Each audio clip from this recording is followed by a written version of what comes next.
감사합니다. 귀한 특송과 하나님의 말씀과 찬양과 기도와 우리의 마음이 담겨있는 이 기도회를 통하여서 하나님께 한 걸음 더 가까이 나아가며 기도가 응답받는 주의 은혜가 있길 소망합니다. 감사하며 예수님의 이름으로 기도합니다. 아멘. 네. 오늘 함께 읽은 말씀을 가지고요, 거저받는 하나님의 은혜, 거저받는 하나님의 은혜라는 제목으로 말씀을 전하겠습니다. 그리스도인의 이름으로 살아가는 옆 사람을 축복했으면 좋겠습니다. 당신을 진심으로 축복합니다. 이렇게 한번 인사하겠습니다. 당신을 진심으로 축복합니다. 네. 이렇게 축복하실 때 입가에 미소가 번지는 분들이 계시더라고요. 네, 다 그런 것 같은데요. 이렇게 우리가 웃을 때 우리 안에 엔돌핀이라는 행복 호르몬이 나옵니다. 그렇죠? 그런데요, 이 엔돌핀보다 4배나 더 강력한 호르몬이 우리 가운데 있는데요, 바로 다이돌핀이라고 합니다. 4배나 강력한 이 다이돌핀은요, 어떤 깨달음이 있을 때, 감동이 되어질 때, 그리고 이해되어지고 공감이 되어질 때 우리 몸에서 나오는 강력한 물질이라고 합니다. 이 물질이 말씀을 통해서 늘 저와 여러분의 삶 가운데에 있는 은혜가 있길 소망합니다. 아멘. 그러면요, 이 은혜가 무엇일까요? 은혜라는 말은요, 그리스도인만 사용하는 단어가 아닙니다. 믿지 않는 세상 사람들도 은혜라는 단어를 많이 사용합니다. 스승의 은혜, 부모님의 은혜.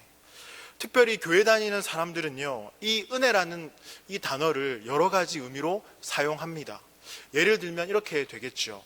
오늘 교사회를 진행하는데 참 은혜스러웠어 라고 할 때 은혜란 말이 쓰이고요, 권사회 원래로 모일 때 참 은혜스러웠어 라고 이렇게 은혜라는 말을 사용합니다. 기도가 응답되거나 취업이 되어지고 원하는 배우자를 만나 결혼하게 된다면 또 은혜라는 말을 많이 사용합니다. 그렇죠. 우리는 이 은혜라는 말을 참 많이 사용하는데요, 어떨 때 많이 사용하는가 자세히 살펴보면 갈등이 없을 때, 큰 어려움이 없을 때, 어떠한 일이 잘 끝났을 때 사람들은 은혜라고 이야기합니다.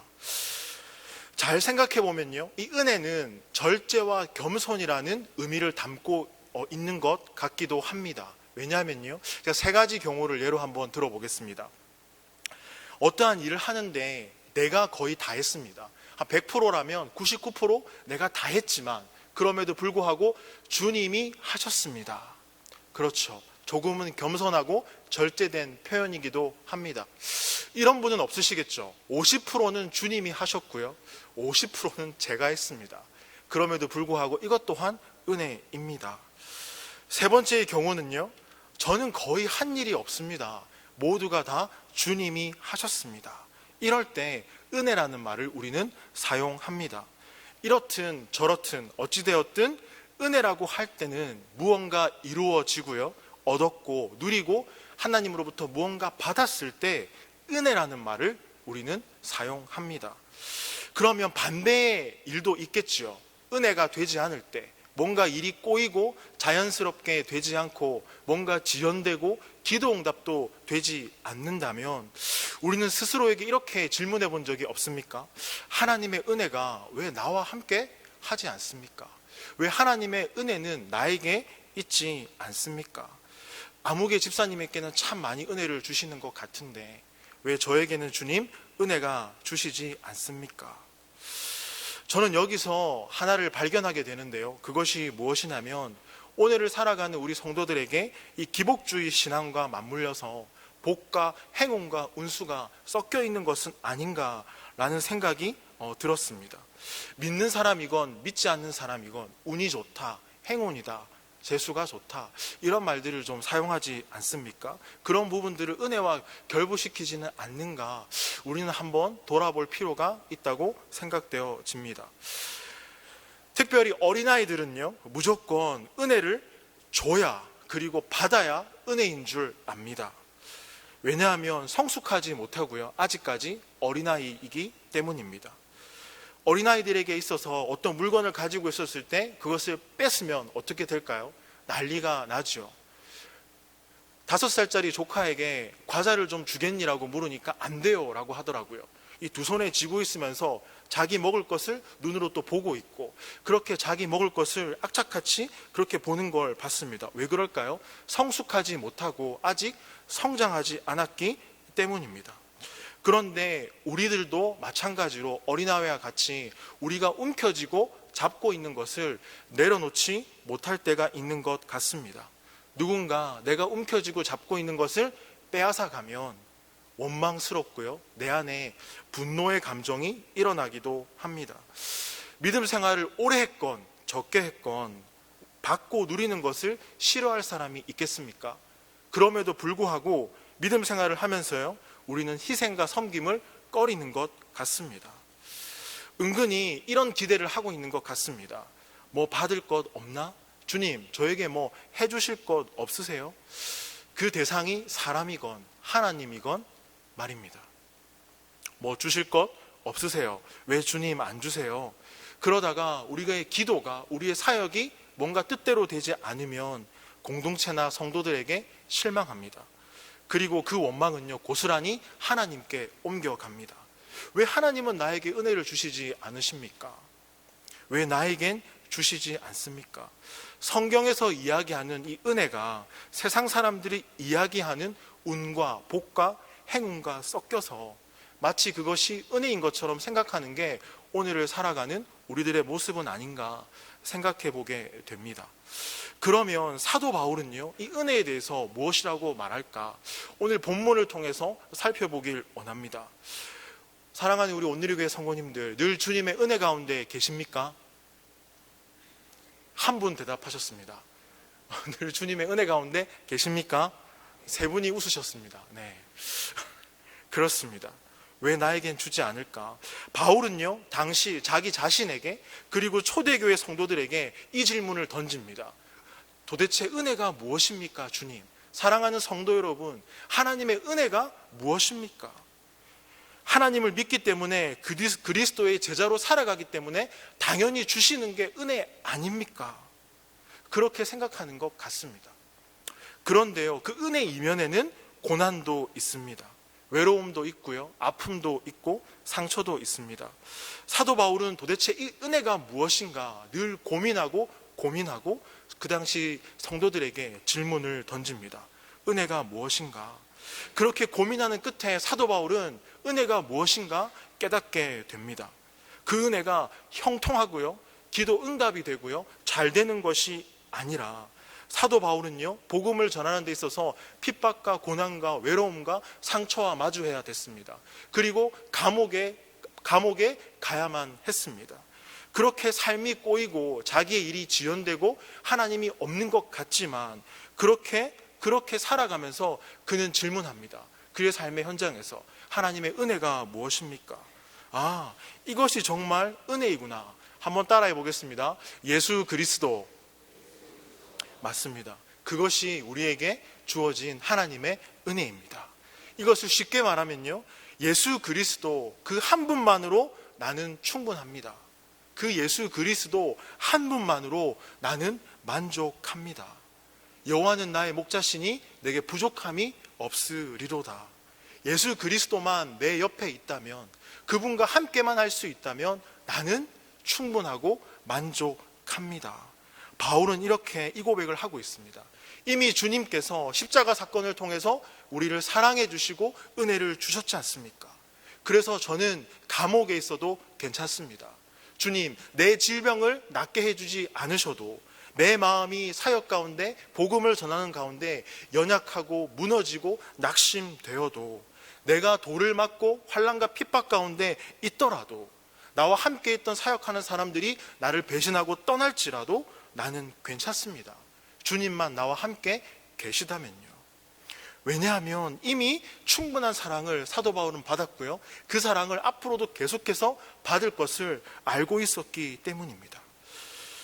여러분, 하나의 질문을 던지겠는데요, 복음 중에 복음이 무엇인지 아십니까? 복음 중에 복음은 무엇일까요? 맞추는 분에게 온누리교회 카페에서 아메리카노를 이용할 수 있는 티켓을 드리도록 하겠습니다. 복음 중에 복음, 그것이 무엇이겠습니까? 바로 하나님의 아들 예수 그리스도, 그분을 이 땅 가운데 보내주신 하나님의 사랑입니다. 자격 없는 우리들에게 그의 아들 예수 그리스도를 통하여서 우리에게 구원의 선물을 주신 것, 그것이 복음 중에 복음이지 않겠습니까? 그러면 은혜가 무엇입니까? 바로 십자가입니다. 예수 그리스도의 십자가, 그것이 바로 복음 중에 복음입니다. 사도 바울은 예수 그리스도와 십자가를 사랑했습니다. 예수 그리스도와 십자가를 늘 붙드는 삶을 살면서 두 가지를 자랑하며 살았습니다. 하나는 예수 그리스도, 하나는 십자가였습니다. 그렇다면 저와 여러분은 지금 삶 속에서 무엇을 자랑하고 계십니까? 그리고 무엇을 사랑하고 계십니까? 예수 그리스도, 십자가. 갈라디아서 6장 14절 말씀 제가 읽어드리겠습니다. 그러나 내게는 우리 주 예수 그리스도의 십자가 외에 결코 자랑할 것이 없으니 그리스도로 말미암아 세상이 나를 대하여 십자가에 못 박히고 내가 또한 세상을 대하여 그러하니라. 아멘. 사도 바울은 십자가 외에 자랑할 것이 없습니다. 그리고 사도 바울은 또 말합니다. 믿음의 사람들이 예수 그리스도와 십자가만을 알기를 원했습니다. 고린도전서 2장 2절 말씀, 내가 너희 중에서 예수 그리스도와 그가 십자가에 못 박히신 것 외에는 아무것도 알지 아니하기로 작정하였음이라. 바울은 이렇게 고백합니다. 예수 그리스도 십자가, 이것을 붙들어야 된다. 이것을 자랑해야 된다. 그렇다면 여러분들은 지금까지 무엇을 사랑해 오고 계셨습니까? 무엇을 자랑하고 계셨습니까? 나중에 하나님의 부르심을 받고 이 땅을 떠날 때 어떤 사람으로 기억되길 원하십니까? 청소년 부서에서 제자반을 하고 있는데요, 중등부 친구들에게 물었습니다. 너는 나중에 하나님이 불러서 천국에 갈 때에 이 땅 가운데 어떤 사람으로 기억되고 싶니? 저 착한 사람이요, 친구를 도와주는 배려할 줄 아는 사람이요. 다양한 의견이 있었습니다. 오늘 예배도 왔는데요, 그 한 아이가 이렇게 말했습니다. 목사님, 저는 그리스도인으로 기억되고 싶습니다. 그 아이의 말이 참 귀했습니다. 중3 친구가 하는 고백, 목사님, 그리스도인으로 기억되고 싶습니다. 그래서 기도해주고 축복해 주었습니다. 여러분들은 그리스도인으로 기억되고 싶으십니까? 사도 바울은요, 예수 그리스도와 십자가를 붙드는 인생을 살았습니다. 그리고 예수 그리스도와 십자가를 사랑했습니다. 그리고 자랑했습니다. 이 두 단어를 하나로 묶으면요, 예수 그리스도의 십자가입니다. 예수 그리스도의 십자가의 사람이 되기를 사도 바울은 결심했습니다. 그는 예수 그리스도와 십자가에 미친 사람이었습니다. 복음에 미친 사람이었습니다. 그럼 이렇게 질문할 수 있겠죠. 바울이니까 그렇게 미쳤겠지요. 생업과 환경을 다 두고요, 그런 말이 아니라 우리 삶 속에서 진정으로 주님과 함께 한다면 내가 예수 그리스도를 자랑하고 십자가를 자랑하고 예수 그리스도, 그분이 내 안에 어떻게 오셨고 그 구원은 무엇이고 그 복음은 무엇인지 묵상하고 늘 가까이 해야 될 줄 믿습니다. 왜냐하면요, 사도 바울의 인생을 예수님께서 바꿔주셨기 때문입니다. 다메섹 도상에서 예수 그리스도를 만났을 때에 사도 바울의 인생은 바뀌었습니다. 그렇다면 여러분들은요, 예수 그리스도 하면 어떤 감정이 이렇게 마음속에 생기십니까? 한번 10초 정도 생각해 보십시오. 예수 그리스도라고 하면 어떤 감정이 여러분 마음 가운데 생기십니까? 저는 울컥이라는 단어가 생각이 납니다. 믿지 않는 가정에서 태어나게 되어지고 예수 그리스도를 몰랐던 가정에서 신앙생활을 하게 되고 주님을 알게 되면서 기도 응답을 해주신 것 때문이 아니라 주님의 십자가의 그 구원의 사건이 우리 가정을 통하여서 이루어지고 주님이 목사로 부르시기까지의 그 여정 가운데서 내가 정말 물질이 없고 부족하고 가진 게 없고 뭐 하나 잘난 것 없음에도 불구하고 주님이 쓰시겠다고 인도해 주신 그 발걸음을 생각하면요, 너무나 참 감사하고 감사했습니다. 골방에서 저희 신학대학원은 기숙사가 없습니다. 그래서 한 푼이라도 좀 아껴야 돼서 주변에 있는 고시원에서 지내게 됐는데요. 고시원에는 늘 밥과 김치가 준비되어져 있습니다. 그러나 반찬이 김치가 없고요. 밥만 준비된 고시원, 그리고 냄새가 많이 나는 식당 옆에 있는 방은요, 방값이 제일 쌌습니다. 한 푼이라도 아껴볼까 봐 거기서 지내면서 공부하면서 문득 이런 생각이 들었었습니다. 주님, 이렇게까지 제가 신학을 공부해서 무엇을 하기를 원하십니까? 이렇게 해서 참 이렇게 지내는 시간이 힘듭니다. 그럼에도 불구하고 수업을 감당하고 공부를 하고 서울에서 왔다 갔다 하면서 들었던 주님의 인도와 주님의 응답은요, 참 감사했습니다. 책값이 떨어지지 아니하고 등록금이 모자라서 걱정하지 아니하고 집에 쌀이 떨어지지 아니하고 그렇게 늘 인도해 주시는 것을 보면서 참 감사했습니다. 그 와중에 가장 힘들었던 때가 어머니가 간암 진단을 받았을 때였습니다. 우리 주변에 온누리교회 지금 현재 암으로 투병 중인 성도님들 참 많으시거든요. 남의 일 같지 않더라고요.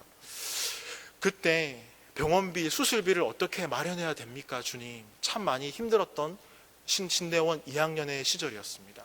기도 제목을 우리 담당 교수님께 말씀드렸더니 신대원생 모두가 기도하면 됩니다. 그렇게 광고가 되어지고 기도를 하고 한 주, 두 주가 흘렀을 때 수술비가 다 채워졌습니다.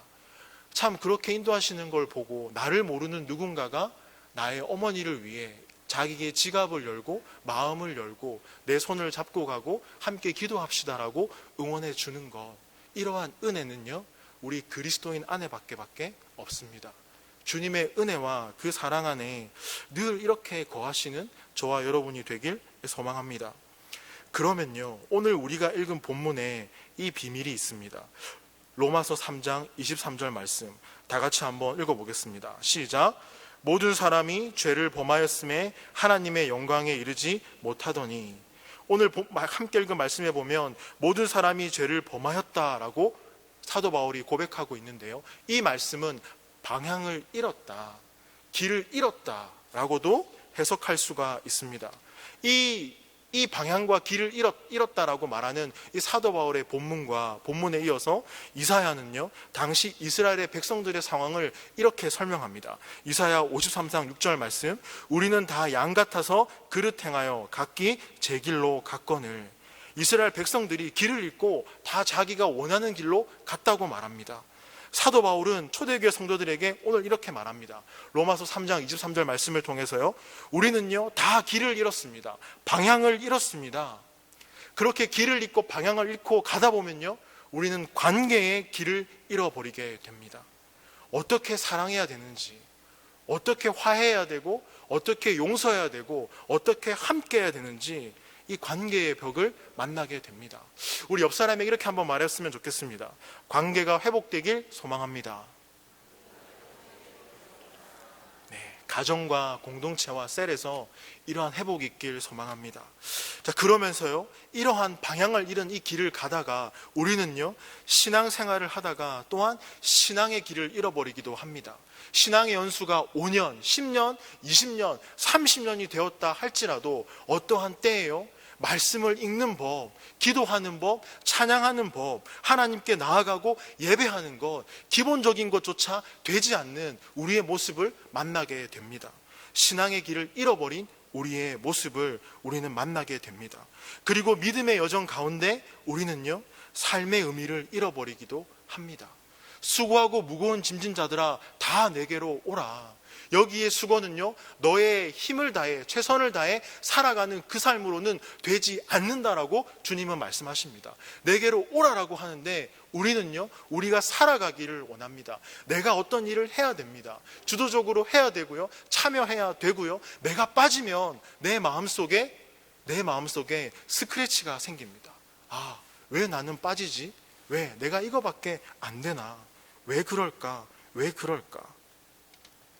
무언가 잡힐 듯 잡히지 않는 것을 위해서 쫓아가는 게 우리의 인생인지도 모르겠습니다. 주님, 잡힐 듯 잡힐 것 같은 이것만 잡으면요, 주님, 이것만 잡으면요 되지 않을까요?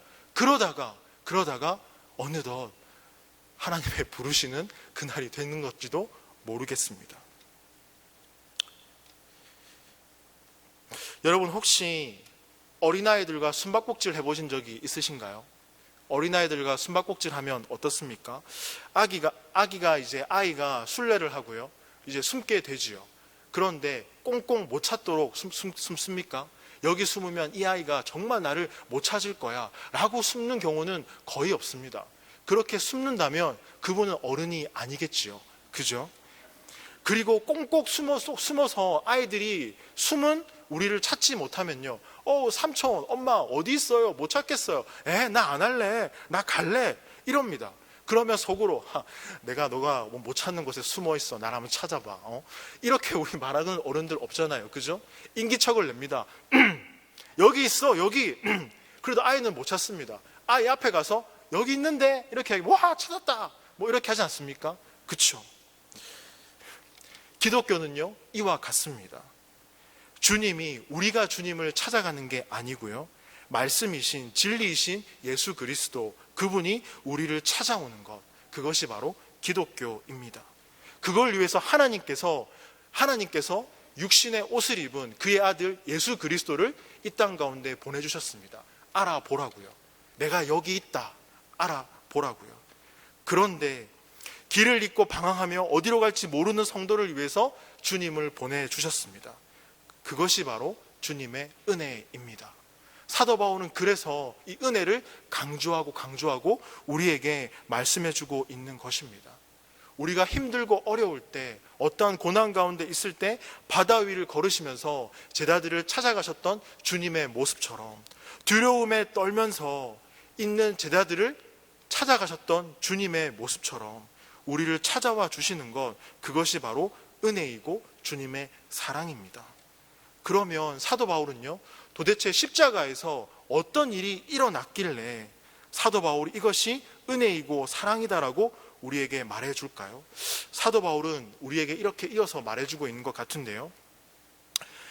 지금 이 앞에 어마무시한 빚을 진 한 청년이 있다고 생각해 보십시오. 이 청년의 구원은 무엇입니까? 이 빚을 해결해 주는 것입니다. 시한부 인생을 살아가는 한 사람이 있다면 그에게 구원은 무엇입니까? 나음을 입는 것, 회복이 되어지는 것, 그것이 구원이지 않습니까? 로마서 3장 23절에서 모든 사람이 죄를 범하였음에 방향을 잃고 길을 잃고 죄와 허물 가운데 심판의 그 길로 가는 그 사람들에게 필요한 것이 무엇이겠습니까? 바로 예수 그리스도 십자가의 사랑입니다. 그런데 지난날을 떠올려 보십시오. 이 사랑과 예수 그리스도 십자가의 사건을 잊고 살아가는 것 또한 우리의 모습이지 않습니까? 이러한 모습에 살아가지만 주님은 정확하게 우리에게 말씀해 주십니다. 로마서 3장 24절 25절 말씀 다 같이 한번 읽어보겠습니다. 시작.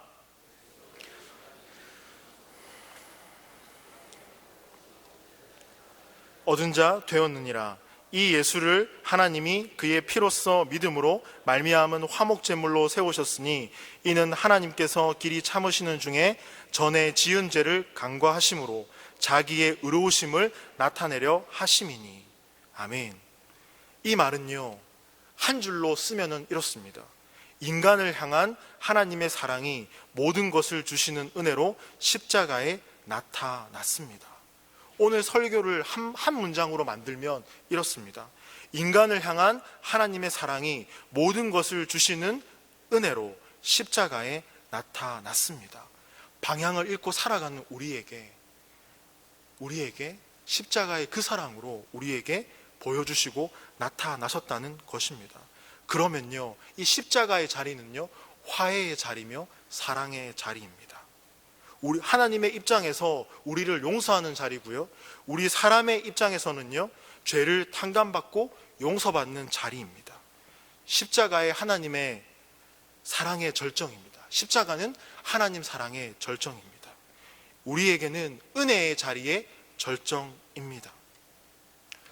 지난 몇 주 전부터 제 마음 가운데 어려운 일들이 있어서 하나님께 은혜를 참 구했던 기도를 했던 시간들이 몇 주 동안 이어졌습니다. 그리고 중등부 고등부 친구들이 예배에 적극적으로 참여하지 못하고 하나님께 기도하고 예배하지 못하고 시험 기간 4주 전부터 결석이 늘어나고 지각이 늘어나고 예배에 관심이 없고 학부모님들 또한 중등부 고등부 친구들이 어떻게 예배하는지 관심이 없고 어떻게 말씀을 묵상하는지 교회 갈 때 성경책은 가지고 가는지 자리에 앉아서 예배는 하는지 하나님의 말씀을 듣는지 아무런 관심이 없는 그러한 모습을 보면서 마음이 참 많이 힘들었습니다. 그러면서 하나님께 은혜를 구했었습니다. 하나님, 어떻게 하면 이러한 친구들의 강팍한 마음 속에 부모님의 강팍한 마음 속에 우선순위를 알고도 제대로 하지 못하는 그 강팍한 마음 속에 주님 은혜가 임하게 되겠습니까? 주님 은혜를 좀 주십시오. 예수 그리스도 십자가의 사랑을 자랑하고 붙들었던 바울의 그 모습처럼 바울이 끊임없이 말하는 그 은혜가 무엇입니까? 라고 물었던 그 질문의 내용처럼 우리 안에 은혜를 주시옵소서. 온누리 교회에 오다 보면 종탑 이 교회 위에 큰 십자가가 보이고 작은 십자가가 보입니다. 어느 날 문득 힘들게 신호등을 건너서 오는 길에 주님이 이렇게 말씀하시는 것 같았습니다. 승범아, 어서 와. 어깨 좀 펴. 빨리 와. 그래서 뒤로 본당에 빨리 올라가서 자리에 앉았습니다.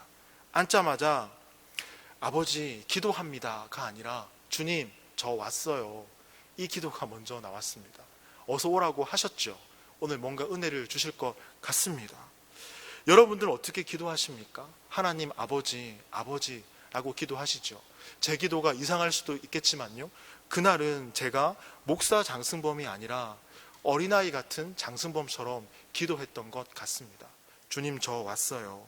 십자가의 그 사랑, 은혜를 우리 친구들이, 우리 학부모님들이 알기를 소망합니다. 그렇게 간절히 기도하는 중에 두 가지 성경 구절이 제 마음속에 떠올랐습니다. 로마서 5장 8절 말씀. 우리가 아직 죄인 되었을 때 그리스도께서 우리를 위하여 죽으심으로 하나님께서 우리에 대한 자기의 사랑을 확증하셨느니라. 요한복음 15장 13절에서 14절 말씀. 사람이 친구를 위하여 자기 목숨을 버리면 이보다 더 큰 사랑이 없나니 너희는 내가 명하는 대로 행하면 곧 나의 친구라. 주님 저 왔어요. 은혜 주세요. 라고 기도하는데 이 성경 구절이 제 안에 떠올랐고 저는 한 가지 사실을 깨닫게 되었습니다. 방향을 잃고 길을 잃고 살아가는 나에게 주님이 나를 위해 십자가를 지셨구나.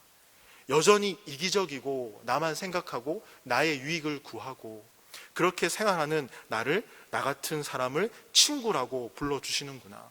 내가 명하는 대로 행하면 곧 나의 친구라. 그러면서 회개의 기도가 참 나왔습니다. 그러면서 우리 안에 주님의 은혜를 누리지 못하는 그 이유가 무엇인가 곰곰이 생각하게 되었습니다. 6가지가 생각이 났는데요. 우리는 너무 똑똑합니다. 우리는 너무 바쁘고요. 우리는 여유가 없습니다. 우리는 알지만 실천하지 않습니다. 그리고 우리는 너무나 의롭습니다. 그리고 하나님의 은혜와 사랑을 너무나 당연히 여깁니다. 그래서 로마서 5장 8절 말씀, 우리가 아직 죄인 되었을 때, 이 말씀이 우리 귀에 들리지 않습니다. 우리가 아직 죄인 되었을 때, 누구 집사님 이야기지, 누구 이야기지, 내 얘긴 아니야. 사도 바울의 이야기지. 사도 바울이 말했던 그 당시 이스라엘 사람들을 얘기하는 거지. 우리는요, 똑똑하고 의롭고 바쁘고 여유가 없고 알지만 실천하지 않고 하나님의 은혜와 사랑을 당연히 여기는 모습을 통해서 이 말씀이 우리 귀에, 우리 마음 가운데 은혜로 들리지 않습니다. 예수 그리스도 십자가, 아픔만이 생각나십니까? 아닙니다. 그분이 정말 이 땅 가운데 왜 오셨는가? 우리 자녀들에게 왜 그 말씀이 흘러가야 되고 믿음의 유산을 남겨야 되는가? 오늘 이 예배 시간에 로마서 5장 8절 말씀, 우리가 아직 죄인 되었을 때 이 말씀이 들리는 은혜가 있기를 소망합니다. 사도 바울은요, 이 말씀이 들리지 않았습니다. 그러다가 그 역시 내가 죄인이구나 라고 깨닫게 되어지고 로마서 5장 8절에 이렇게 고백하는 것입니다. 내가 아직 죄인 되었을 때 십자가의 사랑과 은혜로 내가 다시 새 생명을 얻었구나. 그 주님의 사랑 앞에 자신만만했던 바울이 무릎을 꿇게 되는 것입니다. 그 순간부터 바울의 인생은 변화되었습니다. 여러분의 삶의 방향이 달라지는 은혜가 있기를 소망합니다. 한번 따라하겠습니다. 예수 그리스도 십자가 사랑. 맞습니다. 그렇게 고백하는 자리부터 우리의 삶의 방향이 주님께 바꿔질 줄 믿습니다. 우리는 오랜 세월 신앙생활을 해오고 있습니다. 여기에 초신자분도 있는지 모르겠습니다. 예수 그리스도 십자가의 그 감격이 저와 여러분 삶 가운데 있기를 소망합니다. 오늘 금요기도의 이 시간 함께 찬양하고 기도하는 가운데 그 감격이 회복되길 소망합니다. 제가 주님께 기도 편지를 하나 써왔는데요. 받는 사람 하나님, 잘 들어주십시오. 기도문입니다. 생명과 바꾼 주의 사랑을 잊지 않도록 주님 인도해 주세요. 나를 위해 흘렸던 주의 눈물 잊지 않게 해주세요. 주의 긍휼과 주의 선하심 내가 언제나 묵상하겠습니다. 내 영혼 위에 베푸신 주의 은혜 잊지 않겠습니다. 감사합니다. 주님 고맙습니다. 그 사랑 때문에, 그 눈물 때문에 주 앞에서 예배합니다. 감사합니다. 주님 고맙습니다. 이 내용은요, 생명과 바꾼 주의 사랑이라는 찬양곡을 제가 약간 바꿔서 기도문을 한 것입니다. 주님의 그 사랑 때문에, 그 눈물 때문에 주 앞에서 예배하는 우리 온누리교회 성도 여러분 되기를 소망합니다. 오늘 함께 기도하시면서요, 생명과 바꾼 그 주의 사랑 잊지 않고 이 말씀 꼭 기억하시며 주의 은혜를 붙들고 사모하는 여러분의 인생이 되길 소망합니다. 우리 다 같이 기도했으면 좋겠습니다. 생명 바꾼 주의 사랑, 그 은혜 잊지 않고 살아가게 주님 인도해 주십시오. 주님의 사랑과 은혜 당연하게 여기지 않고 감사와 믿음으로 나가는 성도 되게 해달라고 우리 한 목소리로 다 같이 기도하겠습니다. 하나님 감사합니다. 예수 그리스도 십자가의 그 사랑 붙들기를 소망합니다. 그 은혜와 그 사랑을 당연히 여기지 아니하고 그 은혜와의 감격이 우리 안에 있기를 소망합니다. 주님 함께하여 주시고 우리의 삶을 인도하여 주시옵소서. 예수 그리스도 십자가의 그 사랑에 붙들린 인생으로, 붙든 삶으로 나아가는 우리 인생 되길 소망합니다. 주님 함께해 주시옵소서. 예수님의 이름으로 기도합니다. 네, 계속